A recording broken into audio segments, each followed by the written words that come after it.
ఏంటి చిన్ని డ్రమ్స్ పట్టుకుందని చూస్తున్నారా? ఇది డ్రమ్స్ కాదండి, స్పీకర్ అన్నమాట. డ్రమ్స్లో ఉంది కానీ చూడడానికి ఇది స్పీకర్. ఇది ఓపెన్ చేసుకోవచ్చు, క్లోజ్ కూడా చేసుకోవచ్చు. ఇది తీయొచ్చు, రిమూవ్ చేయొచ్చు. అండ్ మనకి లైట్ సెటప్ వస్తుంది. ఇక్కడ లైట్ వస్తుంది. ఇక్కడ సన్ ఉంది కదా, ఈ సన్ని క్లిక్ చేస్తే మనకి ఇక్కడ లైట్ వస్తాయి. ఇక్కడ కలర్ లైట్ వస్తాయి, ఇక్కడ వైట్ లైట్ వస్తుంది అన్నమాట. మీకు ఓపెన్ చేసి చూపిస్తాను నేను.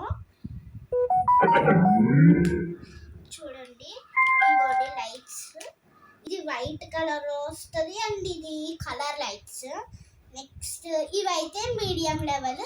ఇది సౌండ్ మైనస్ చేసుకోవడానికి, ఇది ప్లస్ చేసుకోవడానికి, అండ్ ఇది లెఫ్ట్కి వెళ్ళడానికి. ఇంకా ఇది మనం సాంగ్స్ పాడినా మైక్ని దీనికి కనెక్ట్ చేసి సాంగ్స్ పాడినా కానీ ఇందులో వస్తాయి మీకు. అంటే ఫోన్ని బ్లూటూత్ ద్వారా కనెక్ట్ చేసుకుని దీనికి ఆన్ చేసుకోవాలి. సరే, ఇదిగోండి ఛార్జింగ్ ఎక్కడ పెట్టాలంటే ఇదిగోండి ఇక్కడ ఉన్నాయి కదా, దీని దగ్గర నుంచి దేనికైనా ఛార్జ్ చేసుకోవచ్చు అన్నమాట. ఓకే, నెక్స్ట్ మీకు చూపిస్తాను, ఆగండి. మళ్ళీ ఇదే నొక్కాలి. మళ్ళీ ఆఫ్ అయిపోయింది కదా. నెక్స్ట్ మా డాడీ తెచ్చిన బ్యాగ్స్ అవి చూపిస్తాను మీకు. ఈజీగా పెట్టేసుకోవచ్చు ఇవి. నెక్స్ట్